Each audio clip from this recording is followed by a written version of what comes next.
Hello everyone, आज हमारे kitchen में बन रहा है चिकन की चपली कबाब। यहाँ पे देख सकते हैं कि हम इसको फ्राई कर रहे हैं। चिकन जो है वो मैंने 2 ब्रेस्ट के पीस लिए थे, इसको मैंने चॉपर में डाल के इसका कीमा बना दिया।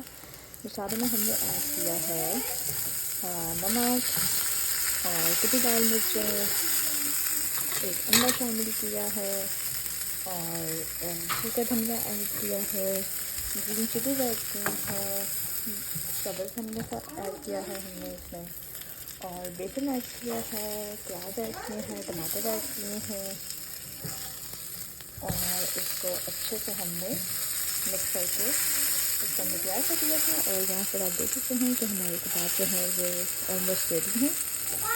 और अब हम इसको बर्गर्स में रख के इनको हम बच्चों को सर्व करेंगे। तो आज का हमारे डिनर है चिकन के चपली कबाब।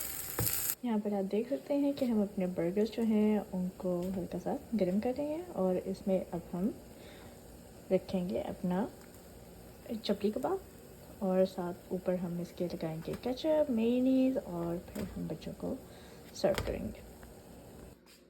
So here's the look of our chapli kebab burgers. ये देखिए, इसमें हमने केचप लगाया है, मेयोनीज लगाया है और अब हम ये बच्चों को सर्व करेंगे।